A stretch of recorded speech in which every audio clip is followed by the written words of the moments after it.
আমি শিপ্রা মজুমদার আজকে আবার একটা নতুন রেসিপি নিয়ে তোমাদের কাছে চলে এসেছি। আশা করি রেসিপিটা তোমাদের ভালো লাগবে।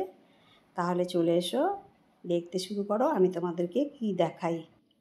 দেখো, আমি একটা পেঁপে আর দুটো আলু নিয়ে নিয়েছি। আজকে এই পেঁপে আলু দিয়েই তরকারিটা করে দেখাবো। পেঁপে আলুটা কেটে নিয়েছি, পরিষ্কার করে ধোয়া হয়ে গেছে। এবার একটা বাটির মধ্যে মটর ডাল নিয়েছি, এটা ভিজিয়ে রেখেছি বেশ কিছুক্ষণ। দেখো, পেস্ট করা হয়ে গেছে। এবার নুন হলুদ দিয়ে নিয়েছি। এবার এটাকে ভালো করে ফেটিয়ে নিচ্ছি। একটু ভালো করে ফেটাতে হবে যাতে একটু ফ্ল্যাপি ভাব হয়। ফ্ল্যাপি ভাব হলে বড়াগুলো খুব সুন্দর হবে। এবার দেখো, কড়াইয়ের মধ্যে সর্ষের তেল গরম হয়ে গেছে। এর মধ্যে ছোট ছোট বড়া ভেজে নেব, ওই জন্য বড়াগুলো ছেড়ে দিচ্ছি।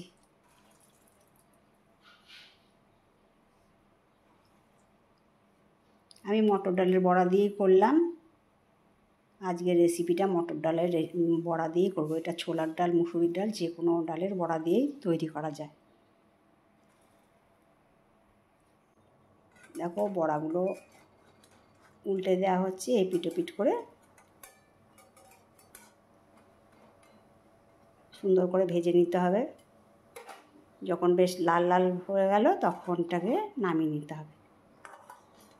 সমস্ত বড়াগুলো নামিয়ে নেওয়া হচ্ছে।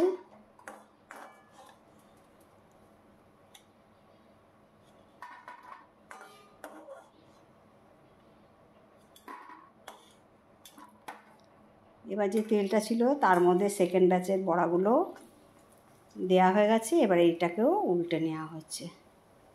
এগুলোকেও বেশ সুন্দর লাল লাল করে ভেজে নামিয়ে নেওয়া হবে। দেখো, সুন্দর লাল লাল হয়ে গেছে। এবারে এটাকে ভালো করে তুলে নামিয়ে নিলাম তেল ছেঁকে।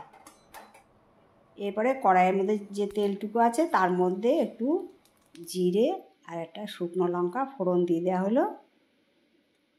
শুকনো লঙ্কা আর জিরে থেকে যখন ভালো সুগন্ধ বেরিয়ে যাবে ততক্ষণ পর্যন্ত আমাকে অপেক্ষা করতে হবে।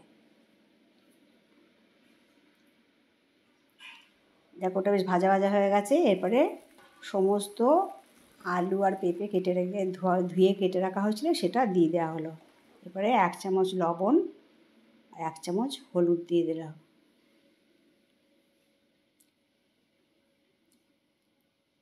এবারে ভালো করে খুন্তি দিয়ে নাড়িয়ে চাড়িয়ে নিতে হবে ওপর নিচ। খুব অল্প তেলের মধ্যেই আর অল্প মশলা দিয়ে এই রান্নাটা হয়ে যায়। পেঁপে আলু দিয়ে এটা বড়া দিয়ে একটা তরকারি, এটা ভীষণ সুন্দর টেস্ট হয় খেতে। দেখো, যখন হাফ কষে গেছে তখন এর মধ্যে জিরের গুঁড়ো দিয়ে দিলাম আর 1/2 চামচ লঙ্কার গুঁড়ো দিলাম। ঠিক এইটুকু মশলা দিয়ে এত সুন্দর একটা রান্না হয় পেঁপের তরকারি বা পেঁপের ডালনা।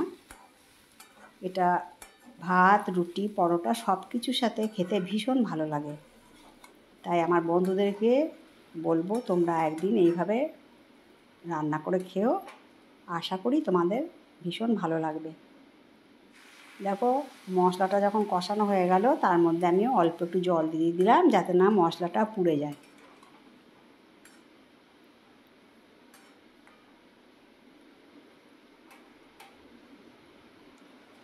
এবার দেখো, যখন ফুটে উঠেছে মশলাটা, যখন বেশ ভালো কষে গেছে, তারপরে আমি এটাকে এই তরকারিটার মধ্যে অল্প একটু চিনি দিয়ে দিলাম।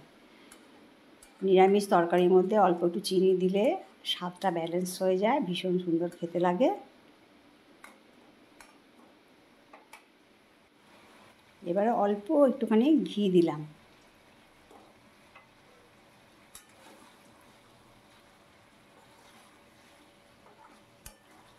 এই তরকারিটাতে গরম মশলা না দিলেও চলে, শুধু জিরে আর লঙ্কার গুঁড়ো দিয়েই আজকে রান্নাটা আমি তৈরি করলাম। এবার সমস্ত যখন কষে গেছে তখন আমি পরিমাণ মতন জল দিয়ে দিলাম। একটু বেশি করেই জল দিতে হবে, কেননা এর মধ্যে বড়াটা দেব। আর বড়াটা দেওয়ার জন্যে তরকারিটার স্বাদটা অন্য মাত্রা পেয়ে যায়। দেখো, বড়াগুলো আমি সম্পূর্ণটা ঢেলে দিলাম। ঝোলটা ভালো ফুটে উঠেছে। ভীষণ টেস্টি এই বড়া দিয়ে পেঁপে আলুর ডালনা বা তরকারি তোমরা একবার রান্না করে খেও। আমার যদি এই রান্নাটা ভালো লাগে তাহলে আমার লাইক, শেয়ার, কমেন্ট আর সাবস্ক্রাইব করে আমার চ্যানেলের পাশে থাকার জন্য অনুরোধ করলাম। আর আমার যত কাছের দূরের বন্ধু আছে, তোমরা আমার প্রাণ ভরা ভালোবাসা নিও। দেখো কত সুন্দর দেখতে হয়েছে। এবার আমি ওই তরকারিটা একটা বাটির মধ্যে ঢেলে নিলাম।